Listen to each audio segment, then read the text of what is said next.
Good evening, YouTube, and welcome to your weekly recap of everything happening in the world of the weird, wacky, and paranormal. I'm your host, Gemini Jonny, and this is The Rational Rundown.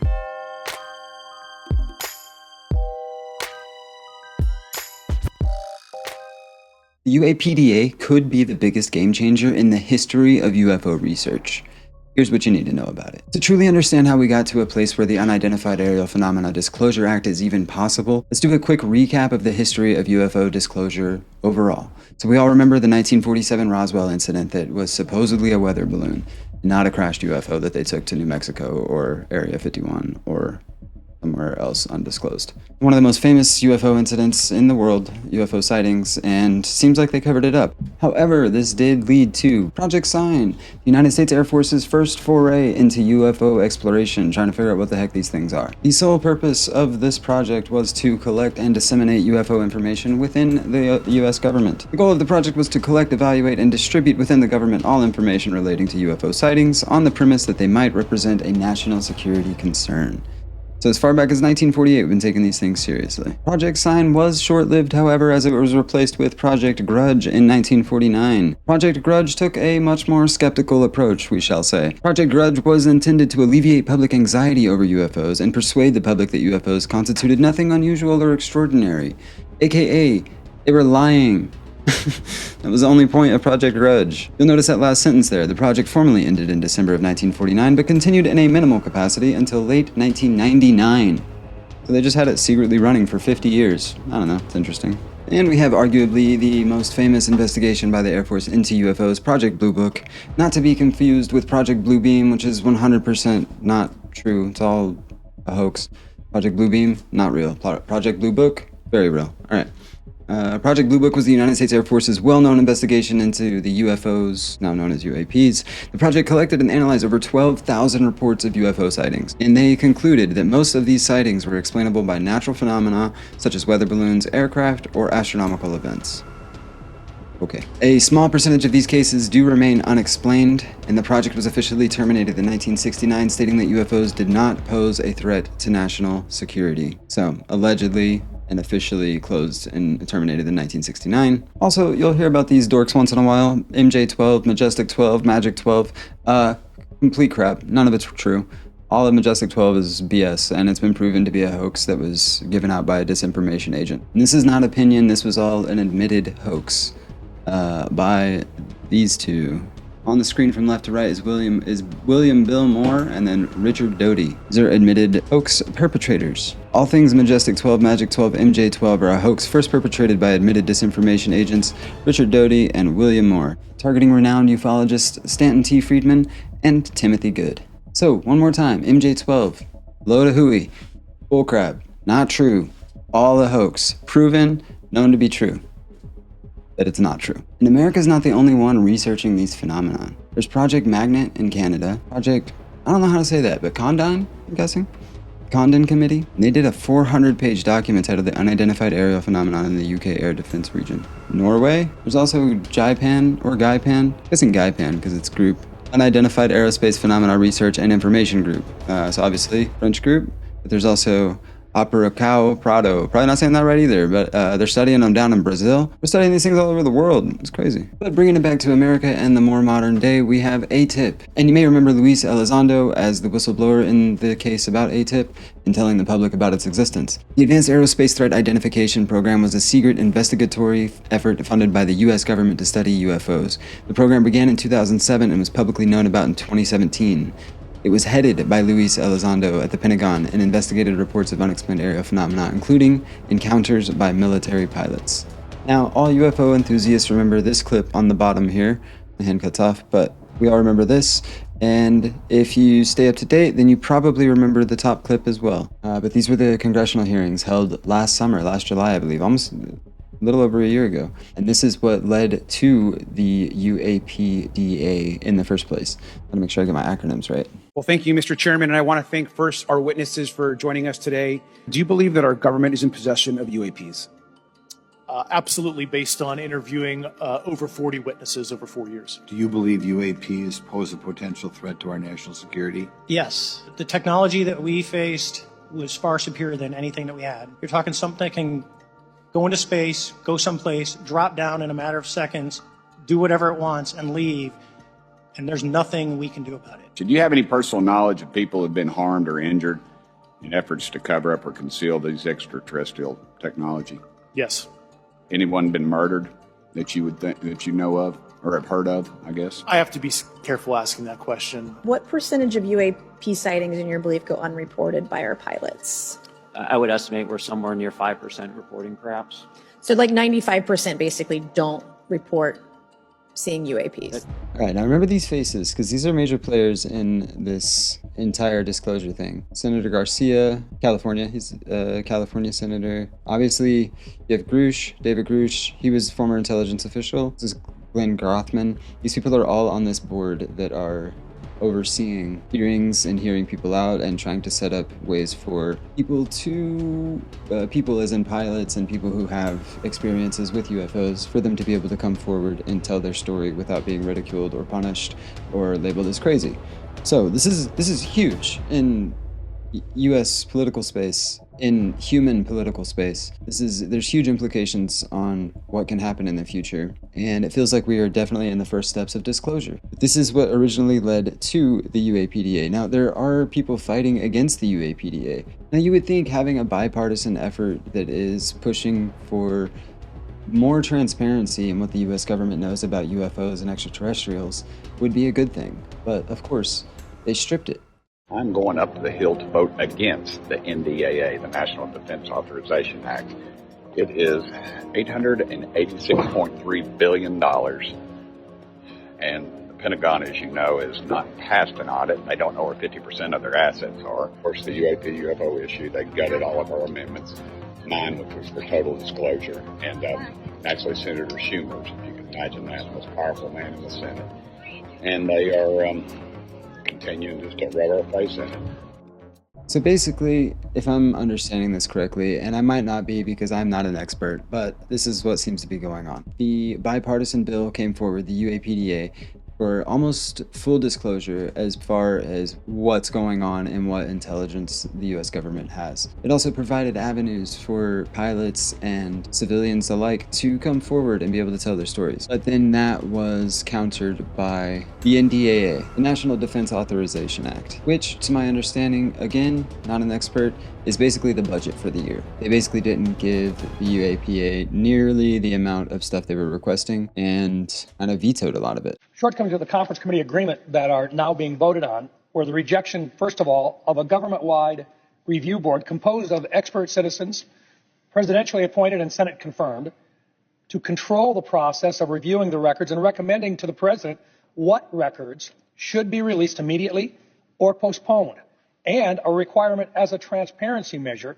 for the government to obtain any recovered UAP material or biological remains that may have been provided to private entities in the past and thereby hidden from Congress and the American people. We are lacking oversight opportunities, and we are not fulfilling our responsibilities. It's beyond disappointing that the House has refused to work with us on all the important elements of the UAP Disclosure Act during the NDAA conference. But nevertheless, we did make important progress. For the first time, the National Archives will gather records from across the federal government on UAPs and have a legal mandate to release those records to the public if appropriate. This is a major, major win for government transparency on UAPs, and it gives us a strong foundation for more action in the future. Oh, God, they're boring. Yeah, so basically they're big disappointed, big sad that they got shut down. But they're coming back, all right? The UAPDA is back for fiscal year 2025. They got shut down for fiscal year 2024. You'll see that a lot. But Schumer Amendment 797, they are back, baby. Hi, guys. So we've got a nice update here. Right, so this was posted yesterday by D. Dean Johnson, and it states, the Rounds and Schumer file UAP Disclosure Act. So Senator Rounds filed the UAP Disclosure Act as a possible floor amendment to FY25, so I'm assuming fiscal year 2025, for the National Defense Authorization Act, S4638, with Majority Leader Schumer as lead co-sponsor. So now this is the third time. Obviously, the second time was Senator Garcia making some amendments to that, which again got blocked. But they're now trying it again for the third time for the NDAA of 2025. Really, really interesting. So the comment above, I don't know who this person is. I'm not sure if they work in government. It's at M. Von Ren. He said the reintroduction for the Schumer Rounds UAP Disclosure Act, easily the most extraordinary piece of legislation in US history, which it is. And again, no one knows about it when it's there in black and white on congress.gov. I'll even give you the name, the number, SA 797, read down from subsection 15. That should clear up pretty much everybody's reservations on this issue. This was written by the majority Senate leader. He says that is especially so in the face of the DoD arrow's categorical denials of the existence of unreported UAP programs. So what's going on here is that the Senate realizes, or the senators realize, that the arrow is compromised. That's what's going on here. And all these whistleblowers are bypassing arrow and going directly to the ICIG, that's the Intelligence Community Inspector General, to divulge what they've been doing in terms of reverse engineering for private aerospace. Yeah, I mean, the cat's out of the bag now. They're now trying a third time. So they're not giving up. They seem to be fighting for disclosure and pushing and pushing and pushing against the DoD, which is really, really interesting. Outside of that, there hasn't really been any major updates. This is probably the biggest one in a while. But it does appear this is still going on. And I urge everybody that doesn't know about the Schumer Amendment to please read it on congress.gov, SA 797. Just read down from subsection 15. I think once everyone's on the same page, we can then move on to other things. But at the moment, there's not enough people looking at this amendment, which is by far the most compelling piece of legislation in the history of the world, not just the US. Like, no one's ever written anything like this. So hey, let me know if I'm misunderstanding this, but I believe this is what he's talking about. Public interest. The term public interest means the compelling interest in the prompt public disclosure of unidentified anomalous phenomena records for historical and governmental purposes, and for the purpose of fully informing the people of the United States about the history of the federal government's knowledge and involvement surrounding unidentified anomalous phenomena. Whoa, that's a mouthful. The good news is that we do still have a bipartisan effort towards disclosure.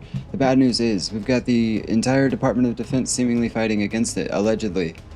Do not want any smoke with the DoD. But hey, tell us about UFOs, man. Stop keeping it secret, skunkworks. I do wonder if we all start collectively investing in BlackRock, will we eventually own enough of skunkworks to be able to get them to reveal their secrets? It's a lot of money. It's a lot of Robinhood stocks. This is not investment advice. And last one on the aliens and UFO stuff, because this guy kind of has the same opinions I do about aliens. And Dr. Thigpen, in your book, you've even suggested that aliens and angels are one and the same. Talk to me about your own maybe foundation in faith and how you came up with that conclusion. Actually, what I say is that some of the sightings and encounters we had could be angelic or even demonic fallen angels. But really, the main point of the book is that I think that would only be a portion of them. The kind of evidence that's accumulating these days in these encounters suggests something that would be different from angels or fallen angels, demons. So I'm a part of an effort these days, another one of the new developments, to encourage scholars in all kinds of fields, including religious studies, to begin looking more closely at the UAP studies field, and to look at it in light of their own religious traditions. That's what I've tried to do with my book from the Catholic tradition, but I'm encouraging folks from other religious traditions to do the same. Dr. Thigpen, you and I can agree that people are definitely much more interested now than they had been in the past, and I think that the growing attention can only help to bring light to the situation. After all, wasn't it Ezekiel who looked up into the sky and saw a wheel? So maybe he too saw some type of UFO or object there. Dr. Thigpen, thank you. This lady's like, what am I getting myself into? Can y'all not say that with me on the air, please? I don't want to be involved in this. So yeah, angels are aliens. But we've known that on this channel for a while. I don't know. That's my theory. I think we saw aliens a long time ago, and they gave us some what we thought were magical powers, but it was actually just technology. Now we look at it like it's a normal thing. So there you have it, guys. I just wanted to do a quick rundown on the history of UFO, UAP investigations, official investigations, at least as far as government is concerned, and where we are today. So we do still have a bipartisan effort that is pushing for full disclosure, so that is a positive sign. But we do have the entire Department of Defense working against them, apparently. So that's not such a great sign. But that does leave us with 4 basic options as to what this could possibly be, whatever these UAPs are. We have systematic error, which I think we can probably rule out. Systematic error are observations of UAPs are the result of consistent mistakes made by human observers and sensor installations. Second option is systematic deception, which would be a coordinated effort to deceive others into believing in the existence of UAPs with unusual performance characteristics, which is absolutely possible. Shout out to Disclosure Diaries for this graphic. I got this from their website. I'll put the link to where I got it in the description below. The third option, real human technology, which, you know, that's a pretty real possibility, is that these are real human technologies that we don't know about yet, and they're just flying around. And the last and probably most terrifying option, real non-human technology. UAPs are the result of technological creations that originate from non-human intelligence-related sources, which, if you recall, I personally do not believe it's either of the first 2 options. I think it's either real human technology or non-human technology. I lean towards non-human technology just because I've always believed aliens are real, so, you know, that's more fun for me. You guys let me know in the comments, what do you think? Gotta be one of these, right? Or if you think it's something different, let me know. I would love to know what the other option would be. So, quick recap. The UAPDA made a comeback in an election year that nobody saw coming. No UFO enthusiasts really thought we were gonna see any action on this, and we thought we were pretty much stumped after it being gutted by the NDAA. And the All-Domain Anomaly Resolution Office does not seem like it can be trusted. So, actual whistleblowers are going past their office where they're supposed to report and going straight to the Biden and Schumer team to tell them what's going on. So we do have stuff happening within the UFO disclosure world, and it is exciting. So I'm excited to see what's next. I wanted to give you guys a quick background on everything, let you know where we're at today, and I will keep you updated with future announcements. If you would like to see a more thorough discussion about the background and the history and where we are today, then let me know. I can do a full video on it, but I wanted to do just a quick little recap so we're all kind of on the same page and we know what's happening in the world of UFOs. Right. I do want to give a quick warning. There are some very sensitive topics that are being discussed throughout this video, so there will be some parts that are blurred, there will be some parts that are edited out. If you'd like to see the fully uncensored version, then I will be posting it to my Patreon, which, yeah, this is a Patreon announcement also, which I didn't really mean to do those together, but yeah, I'll put the link in the description below. Tight. Thank you. You all may remember this guy, as we've covered him in a past video. But what happens when you step into a haunted house where the scares are entirely too real? I'll tell you right now, a lot of things we're doing, not legal at all. McKamey Manor, the scariest and most dangerous haunted house in the whole world. So dangerous you have to sign a 30-page waiver consenting to go on this 8-hour torture tour. Many have signed waivers trying to shut it down. Thousands have signed a petition to shut down McKamey Manor. And after the tour, many people say this: I want this man to be in prison. They go to the police, but they need video evidence of the really bad stuff happening. Because you're just seeing the edited footage, and yeah, it looks scary, and yeah, it looks harmful, but they're consenting to this. But there is a gray area, and he even knows it. I can't show all the torture. I don't want to go to jail. There's no stopping me. There's no stopping the king. We'll see about that. That man is Russ McKamey, and all the footage that comes out of this place goes through him. Now, there's rumor that he lost his hard drive with all of the tours unedited. People have even claimed to have it and sell it, so if someone ever gets a hold of it and gives it to the police, that could put an end to this place. Oh, and by the way, the waiting list usually has around 20,000 people. So yeah, the guy that has run a certified torture house for the past, I don't know, 20 years or whatever, and has had to move from state to state because everywhere keeps shutting him down. Now, you may also remember Reckless Ben. So, yeah, it's definitely fake. Well, so, for the airport. I mean, next time just don't give me a fake ID and I won't cut it. Or from Storming Area 51. We came out here to raid Area 51 and found the truth about what they're hiding. Open sesame. It doesn't work that way, brother. It doesn't work that way, brother, is the best part. Meet Reckless Ben. This is where he's at now, at least. So he has made it his mission for the past, I don't know, couple of years to do everything he can to take down McKamey Manor. This is the first time someone's ever criticized me about the investigative work I do. I'm taking down things like Scientology or evil cults. It kind of makes me think, like, are they doing bad things at this place? There is a Hulu documentary you can check out called Monster Inside, but personally, they're not paying me. I mean, nobody is, so I'm not promoting them. To be fully transparent, I started the documentary and I didn't finish it, because it was kind of boring. I do highly recommend, however, going and checking out Reckless Ben's series on it. I watched 4 hours of his content, literally. I counted, over 240 minutes, just on YouTube, not including the TikToks of his that I watched. McKamey Manor is suing me for exposing all of their secrets, but I think I'm in the clear because when they gave me the NDA contract to sign, I just put it in Google Docs and changed the $50,000 clause to $1. The plan was foolproof because in the United States, if you sign something, you have to stand by it. Boom. $1. Which I actually paid him $1, so I think all of the damage is covered. So then I sent my friend Danny into McKamey Manor. Let's see what we can get away with this time in changing the NDA. I changed a little clause that said Russ had to get pizza with us or he would go to jail. You're a break contract, not get pizza? Not today. Russ actually chose jail time over just my simple pizza request. So then I sent my friend Jackson to McKamey Manor, and I was like, okay, he's not going to fall for this again, but let's try it anyways. I decided to change a clause in Jackson's NDA. Russ agrees to allow Ben Schneiden to stay on the property of McKamey Manor until Russ McKamey completely finishes eating at least 3 slices of pizza. Russ should probably stop giving us the contract to sign and then give back to him to sign. I mean, this is like the 3rd time it's happened now. We have a DoorDash delivery for Russ McKamey slices of pizza? Off the property. Off the property. Off the property. So the next week, I sent my friend Nathan in, and I was like, there is literally no way that Russ falls for this same trick again. So in Nathan's contract, we say that Russ is actually the one going through McKamey Manor, not Nathan. Nathan's just a scare actor for Russ going through. And guess what?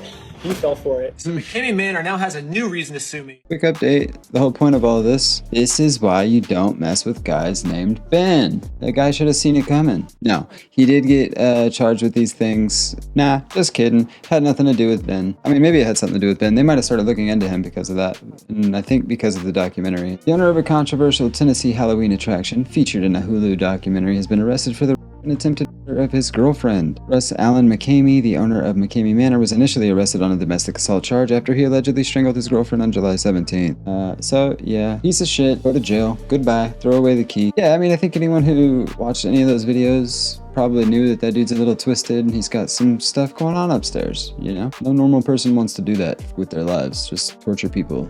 Very sadistic. Yeah, go check out some of Ben's videos. They're really funny, and he really makes that guy look stupid. And he basically proves that that guy's a fraud anyway, so, you know, go check his stuff out. Shout out to Reckless Ben. Last but not least, and this won't take long, but we will watch a couple of videos. I just wanted to say, you know, I don't know them at all, obviously.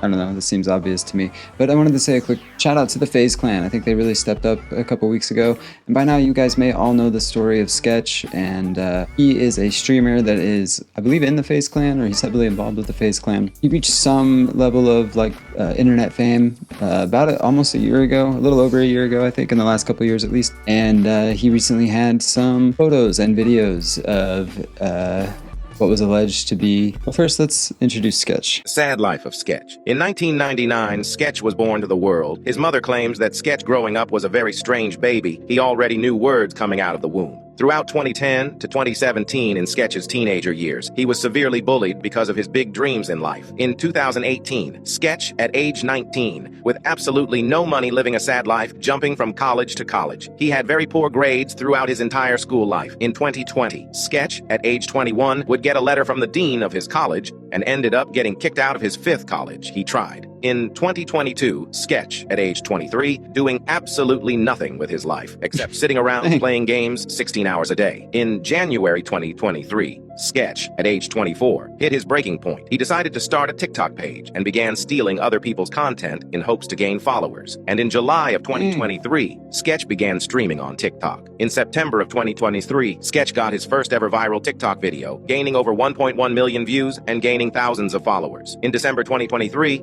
Sketch was noticed by Jinxie, gaining him more popularity than he could ever imagine. They would then go on to meet up and collab with each other. In March of 2024, Sketch would hit mainstream with the What's Up Brother meme, becoming more popular than any other streamer in the world. So yeah, you guys may know him from the What's Up Brother meme, or you don't, but it's a popular meme, or became a popular meme.